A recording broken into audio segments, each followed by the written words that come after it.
김경록 PB 돌아오셨습니다. 네, 안녕하세요. 김경록입니다. 나름 정덕입니다. 김경록 PB가. 정덕이요?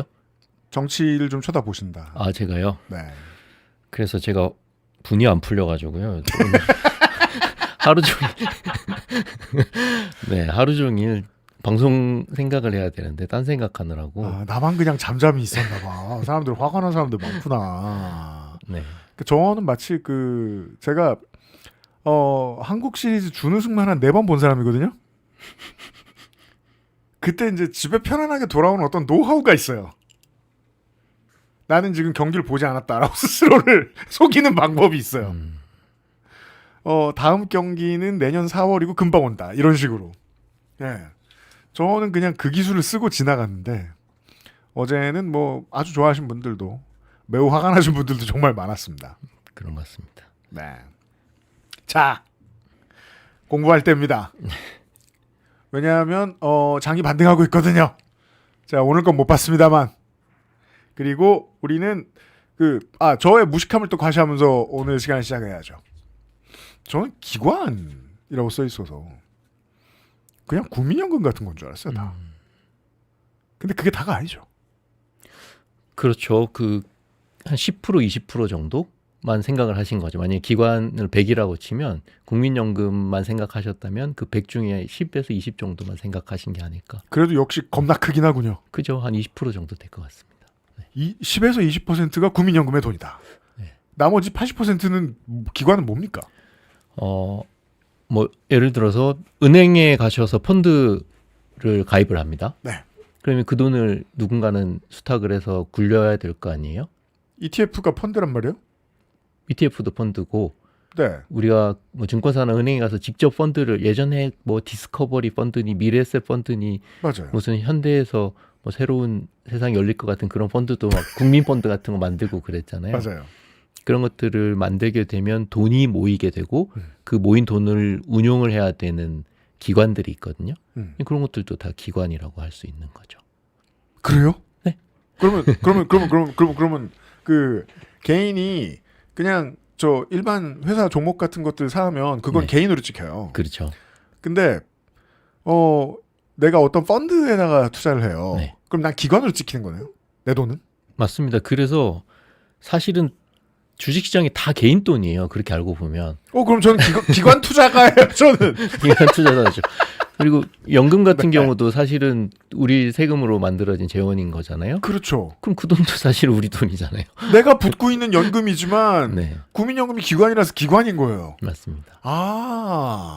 한결 쉬워집니다. 네.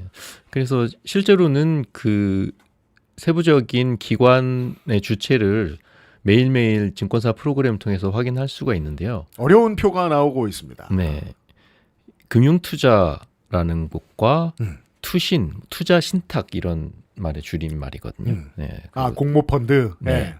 그리고 공모펀드하고 약간 대비되는 게 사모펀드. 그러니까 투시는 공모펀드인 거죠. 네. 사모는 사모펀드인 거고요.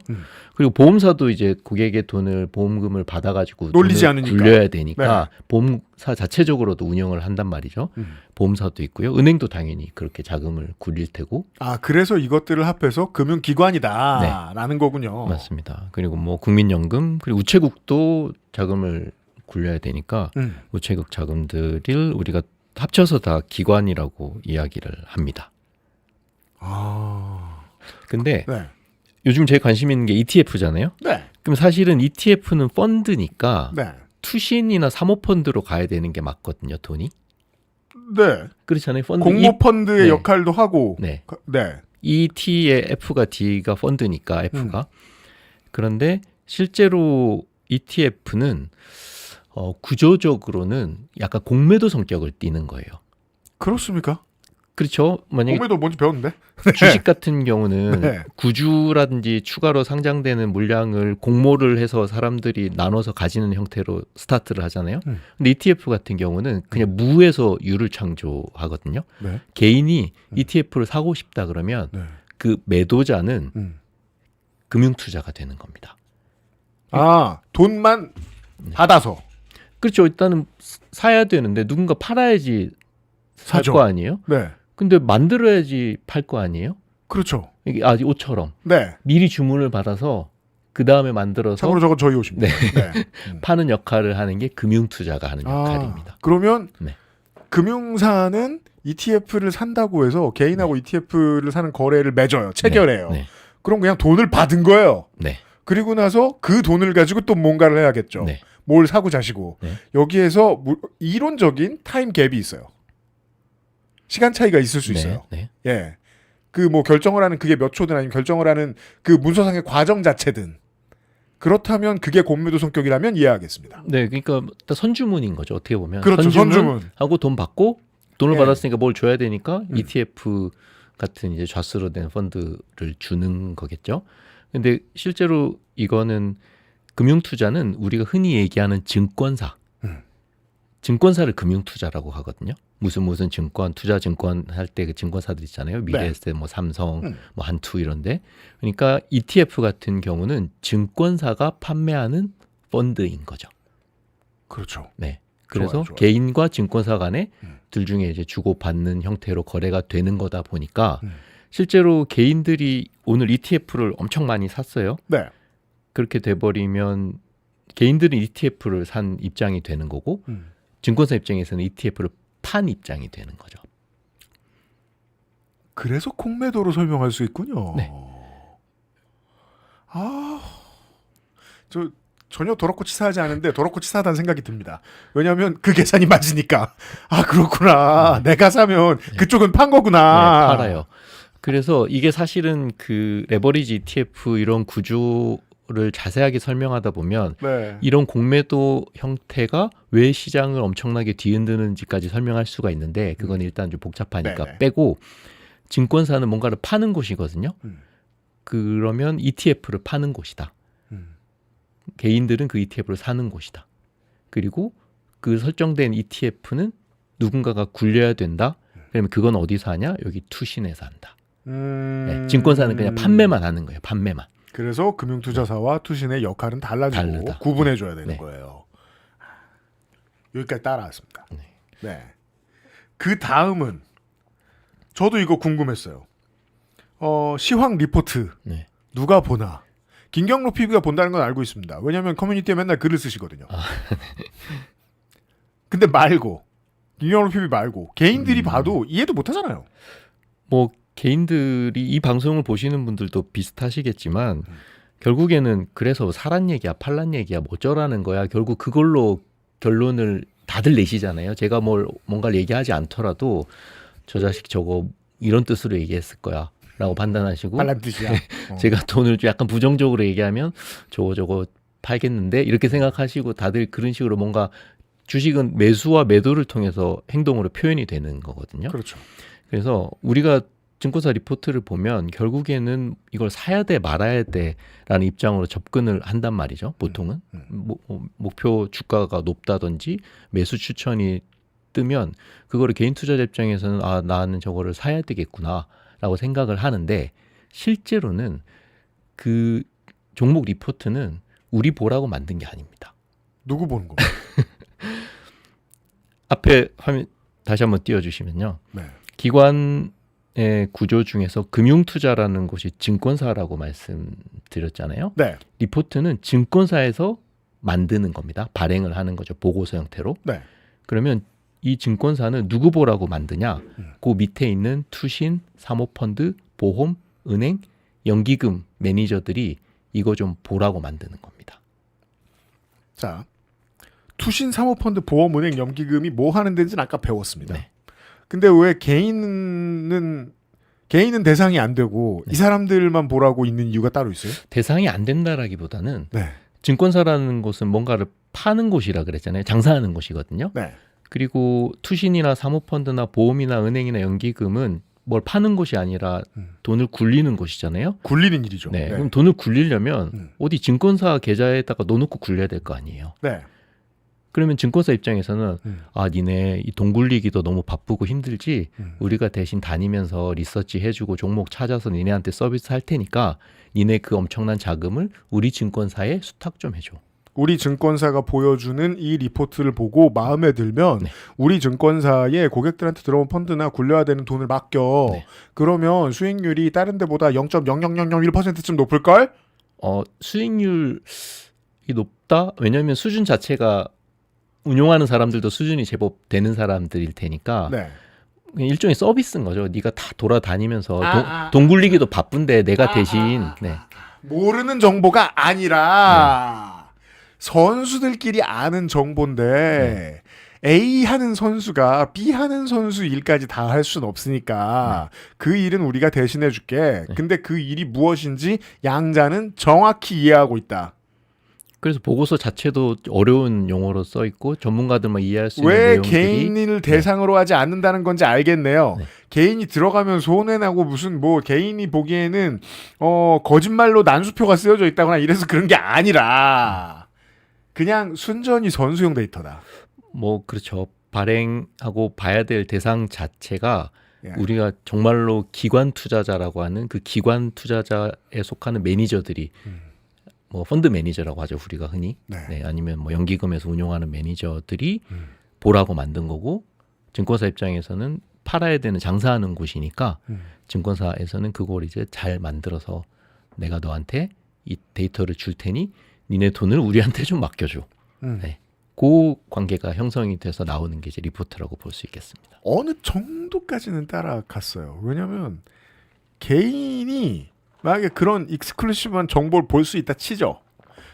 그걸 다 따라간다고 하면 하루가 모자라기도 할 것이고 그리고 그걸 다 분석해낼 능력이 100% 있다고 장담할 수도 없고요. 이건 많은 시간과 많은 사람과 많은 전문가, 많은 돈이 들어가는 일일 것 같긴 해요. 그냥 ETF를 사놓고 가만히 앉아있는 입장에서도 종목은 이 사람들이 언제 바꾸고 비율 구성은 언제 바꾸지? 바쁘게 언제 그거 다 하나? 라는 생각하거든요. 개인이 다 하고 있기는 어려운 일이죠. 예, 저는 그냥 일확천금을 노리는 사람의 시각에서 한번 이해를 해봤습니다. 그래서 요즘은 이제 개인들의 투자도 많이 늘어나고 증권사 입장에서는 개인들도 챙겨야 되는 고객이 되는 수준까지 뭐 1,000만 명, 2,000만 명 주식하는 사람들이 늘어나다 보니까 네. 그리고 리테일단을 위한 그 서비스 차원에서 보고서가 나오기는 하지만 리테일단을 위한 서비스라 하시면 네. 개인이 읽기 쉬운 네. 어떤 보고서. 네. 그렇지만 이제 기존의 관행이란 게 있을 테고 하던 방식이 있다 보니까 여전히 개인들에게 뭔가 좀 정말로 도움이 될 만한 그런 보고서는 좀 찾기가 힘들다. 그렇게 볼 수도 있겠습니다. 저 어릴 때 선인상가에서 알바를 했었거든요. 거기 보면 업자용 데이터 시트를 갖다 놨어요. 네. 요즘에야 어떤 사이트에 들어가면 다 나옵니다만 들어가면 정말이지 한글 하나도 안 써있고 모델명도 다 쓰지도 않고 얼마에서 얼마까지라고 써있고 그 다음에 또 알 수 없는 숫자가 나오거든요. 그 알 수 없는 숫자의 배분은 제가 나중에 한 10년 뒤에 알았어요. 몇 개 살 때 얼마, 몇 개 살 때 얼마, 몇 개 살 때 얼마 그거 퍼센테이지로 나눠서 계산할 것 이런 게 있는 거예요. 그거는 제가 되게 오랫동안 생각이 나요. 그거는 방법을 알려줘도 개인은 쓸 곳도 없는 데이터거든요. 개인이 하루에 CPU를 10개 살 거 아니잖아요. 100개 살 거 아니잖아요. 기관이 어떻게 돌아가는지와 그리고 기관용 리포트는 누가 왜 만드는지에 대해서 배웠습니다. 그래서 우리가 예전에 삼성물산이랑 제일모직 합병할 때도요. 사실은 제일모직을 커버하는 만약에 애널리스트의 보고서는 뭐 합병을 찬성할 수 있다라고 쳐요, 사실. 근데 삼성물산을 보고하는 애널리스트 같은 경우는 이거는 내가 죽어서라도 막아야 되겠다라고 할 만한 정도의 불공평한 합병이었거든요. 자, 우리는 박근혜 최순실 게이트에 대한 이야기를 하고 있습니다. 그럼에도 불구하고 그런 얘기에 국민연금은 찬성을 했잖아요. 네, 생각하는 사람들이 없었던 게 뭐 그때 하나증권 주진영 대표 같은 경우만 약간 그렇게 했는데 그때 분위기는 도라이라 그랬어요. 저 사람. 주진영 대표에 네, 대해서. 지금 너무 당연한 얘기 같지만 전체적인 업계 분위기는 주진영 대표는 그냥 도라이 취급을 받던 자, 사람이었어요. 이게 저 설명이 필요합니다. 박근혜 정권이 수사를 윤석열 검찰에게 받았던 몇 가지 중요한 혐의들 중에 하나는 삼성가가 세금을 적게 내기 위해서 벌인 아주 무시무시한 꼼수 제일모직 합병이 있었습니다. 제일모직은 웬만하면 합병 의견에 찬성 내줄 만한 회사가 아닌데도 불구하고 그건 누가 봐도 이상한 일이었기 때문에 범죄 취급을 받았고 그로 인해서 이재용이 말을 사줬는지 뭘 사줬는지는 중요하지도 않습니다. 중요한 건 정권과 대기업 간에 어떤 밀월 관계가 있었기 때문에 그 말도 안 되는 리포트가 인정받을 수 있었다는 건데 여기서 이상한 지점 김용호 PB가 지적하시는 건 아니 말도 안 되는 건데 업계는 왜 이걸 용인했지 다? 그거죠. 네, 맞습니다. 왜냐하면 그걸 발행하는 증권사들의 고객이 그들이기 때문에 그들에게 안 좋은 얘기를 할 수가 없는 거예요. 정말로 고객이 누구였는지를 증명하는 역사인 거죠. 이게 우리가 경제인의 시각에서 뉴스를 봐도 참 즐겁고 재미있는 이유라니까요. 어제 시간 남았으니까 하소연이나 좀. 지난 2박 3일 동안 모든 재래 언론이 최민희 의원 때리느라 난리도 아니었어요. 맞습니다. 최민희 의원 좀 살벌한 사람이에요. 성질 좀 세요. 그래도 이해찬 전 총리보다 훨씬 그러니까 훨씬 매너 있는 사람이거든요. 그 사람이 그 정도 괴롭힘을 당하고 그동안 오마이뉴스가 해왔던 그 모든 편파 보도를 재래 언론들이 싹 덮어줬어요.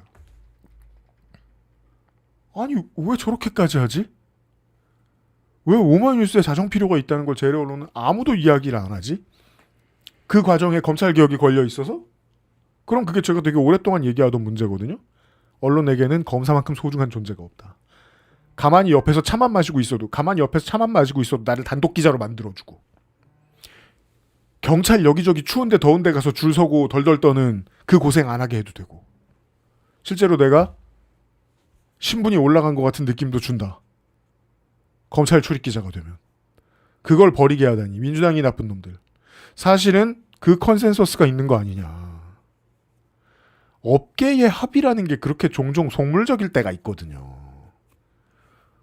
귀한 수업을 듣다가 아무 말을 떠들었습니다. 갑자기 제가 2019년도 검찰 조사를 처음 받으러 들어갔는데요. 네, 검찰한테 개고생하신 분입니다, 여러분 이분. 네. 저는 7시에 들어가서 새벽 3시에 나왔거든요. 그런데 핸드폰을 이제 뺏겼어요. 지갑도 없었고. 네. 그래서 그 새벽에 깨 있을 만한 친구 집을 찾아가서 이제 겨우 택시를 타고 택시비를 친구한테 받아서 들어갔습니다. 근데 아침에 출근하려고 사무실에 갔더니 저보다 기자들이 먼저 와 있는 거예요. 사다리에다가 장비 같은 거 다 챙겨서 저는 처음 조사를 받았는데 그렇죠. 너무 진짜 뚜껑이 열려가지고 바로 그 길로 발걸음을 돌려서 검찰 찾아가서 뒤집어야 되겠다. 나 어제 조사받았는데 어떻게 기자들이 이걸 알고 나는 핸드폰도 없었는데 내 사무실에 뻗치기를 할 수 있냐. 네. 그랬던 일이 갑자기 생각이 나네요. 네. 네. 근데 이 공생이라는 게 참 대단한 게 공생은 개인 단위로 이루어지지 않고 종 단위로 이루어져서 인간적으로 말할 것 같으면 업계 단위로 이루어져서 업계가 대단한 거짓말을 할 때도 있어요. 그럴 때 그 업계는 보통 기관을 뜻하는 걸까요? 우린 다시 경제 얘기로 돌아와서. 그거는 이제 매도 리포트가 없는 이유, 그리고 제일모직과 삼성물산의 합병에 대해서 제대로 된 이야기를 못하는 이유, 이런 것들인데요. 매도 리포트란 뭡니까? 뭐 우리는 매수 매도는 리포트, 파는 걸 권하는 리포트를 네, 말하는 팔아야 겁니까? 된다, 이건 네. 팔아야 돼, 막 이런 얘기를 하는 리포트는 거의 없어요. 네. 그리고 뭐 그런 얘기하면 또 조롱받기도 하고 막 그렇기도 해요. 뭐 풋쟁이라 그러기도 하고 하여튼 단타다. 업계 얘는. 분위기가 네. 그런데 매도 리포트가 없는 이유가 모든 주식이 다 살만해서 그런 게 아니라 증권사 입장에서는 내 고객사인 연기금이나 투신이나 운용사에서 가지고 있을지도 모르는 종목에 대해서 매도 리포트를 내는 것 자체가 내 고객한테 신뢰되는 일, 무례한 일이 돼버리는 거예요. 거기까지만 들으면 네. 불의하다고까지 연결 지을 수는 없네요. 근데 왜냐하면 네. 고객의 덩치가 저렇게 큰데 저 고객이 흔들리면 뭐 국가 경제 분위기도 안 좋아질 수 있는데 이런 걸 꼭 해야 될까라는 생각을 할 수는 있겠죠. 근데 비싼 건 비싸다 그러고 싼 건 싸다 그러고 말을 해야 되는 게 연구하는 사람들이고, 하지만 연구한 보고서를- 사람은 네. 내려갈 때 내려가는 걸 내가 정확히 알아. 그때는 말하는 게 정의다. 네, 비싸다, 과열이다, 이런 얘기들을 해줘야 되는데 그거를 왜 안 하냐면 뭐 그 고객사와 관계 때문인 거죠. 저는 그렇게 생각을 합니다. 연기금 매니저가 나 지금 꽉 삼성전자 꽉 가지고 있는데 내가 삼성전자 매도 리포트를 냅니다. 그럼 연기금 매니저 입장에서는 야 내가 가지고 있는데 네가 지금 매도 리포트네? 니네하고 이제 거래 안 해. 뭐 이제 좀 약간 짧게 단축해서 얘기하면 그런 현상들이 발생돼 이렇게 두려워서 그렇게 못하는 거고. 행여 그가 옳다 해도. 네. 그리고 합병 관련해서도 말을 못했던 이유가 증권사 입장에서는 합병 관련해서 말을 잘못했다가는 삼성전자나 삼성전자 관련된 뭔가 그런 수혜들이 한 번에 싹 사라지게 두려웠기 때문에 그랬던. 이씨 집안이 주식 가진 모든 회사가 나랑 관계를 끊으면 어떡하지? 네. 아, 그러면 그거는 좀 편한 게 본질을 알려주는 거예요. 두려워하는 누군가에 대해서는 나쁜 말은 못해, 이 사람들은. 맞습니다. 그리고 그건 바뀔 수 없는 성질인 거예요. 그럼 매도 대신 다른 표현을 써줄 수는 없습니까? 뭐 중립 같은 표현이 진짜 애돌라서. 아, 중립! 네, 실제로 쓰이는 표현이 떨어질 거야! 난 팔라고 못해! 라는 뜻이다. 네. 그래도 요즘은 애널리스트들이 많이 젊어지기도 했고 네. 윗사람 눈치 안 보면서 일하는 사람들도 제법 있고 하니까 그래도 그런 약간 중립 아니면 약간 네거티브한 표현을 쓰는 보고서들이 간간히 나오기는 하는데요. 네. 구조적으로 뭐 언론사 데스크하고 거의 뭐 비슷한 상황이다. 증권사에서 분석하는 곳도 예, 그렇게 생각하시면 될 것 같습니다. 검찰 얘기하길 잘했네요. 근데 말하는 순간 김경록 PB에게 되게 죄송하네요. 왜냐하면 그 업계와 저 업계의 본질을 모두 알고 계신 대한민국의 유일한 분이기 때문에